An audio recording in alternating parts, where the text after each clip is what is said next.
How important is your smartphone to you? Most people couldn't go a week without their phones. Our phones have become a part of our daily lives. In 1994, the first smartphone was put on the market, costing around $900 to $1,100. It was called the Simon. It was the first phone that could send and receive faxes and access the internet. My name is Eric. So what I use my phone for on a daily basis is pretty much everything.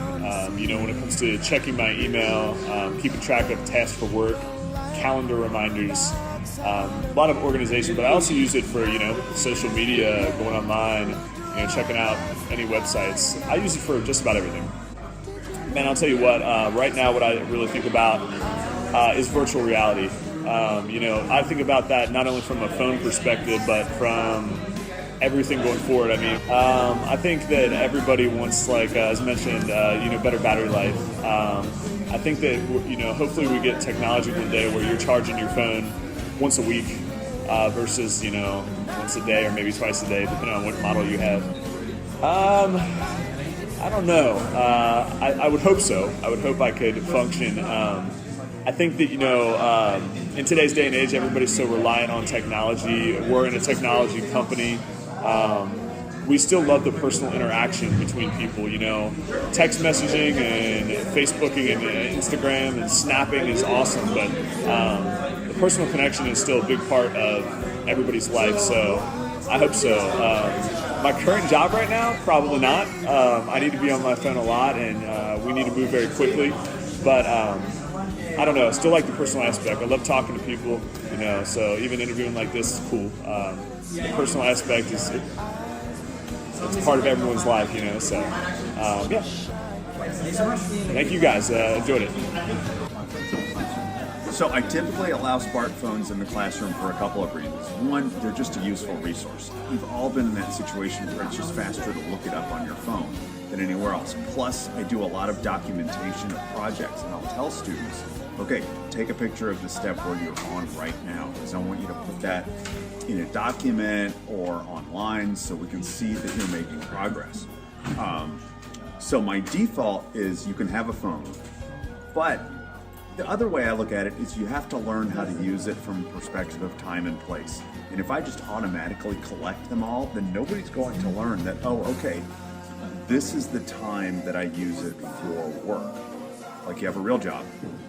This is the time that I can play games. And I think that's something that a lot of students have trouble with, is they just figure, well, if I'm bored in the middle of class, I just play a game. Well, if you're bored on the job and you decide to play a game, you'll get fired eventually. So I think that what we need to help students do is to learn how to make that distinction. But one of the ways sometimes we've got to help people learn is to take their phone away. I totally support that other teachers collect them all, because if you don't have a need for it in the classroom, just collect it. They do the same thing at the White House. Before you go into the meeting with the president, you put your phone in a box. Different reasons, but same concept. I have a 6S and I still wish it had a better camera. But otherwise, I think it's a miracle all of the things that it does well.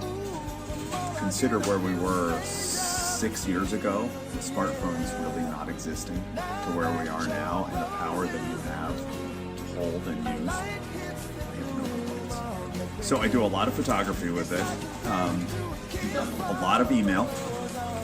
Also, social media would be the big three. Could you go without your smartphone? Gladly. Overall, phones I think have advanced so far. Who knows what's coming up next, but it's exciting for sure. Some features predicted to be in future smartphones are augmented reality, flexible screens, built-in projectors, seamless voice control, 3D screens or holograms, voice recognition or retinal scan passwords, computational cameras, and transflective LCDs, which is like when the sun shines on it, you can still see the screen. Smartphones have impacted us in lots of different ways, both positive and negative. We spend most of our day on our phones, and studies show that we check our phones about 80 to 100 times a day. So far, we haven't found any negative effects on checking your phone during the day. But checking your phone at night causes your brain not to release melatonin, which is the chemical that tells your body you are tired. Also, going to sleep on your phone before nighttime causes you to spend less time in the REM sleep cycle, where most of the dreaming occurs. It is bad for little kids to be learning on an iPad because it does not give them the same benefits as learning with another human. Smartphones can be used for the obvious reasons, such as calling and texting, but they can also be used in emergencies and can even save your life by calling an ambulance or the police.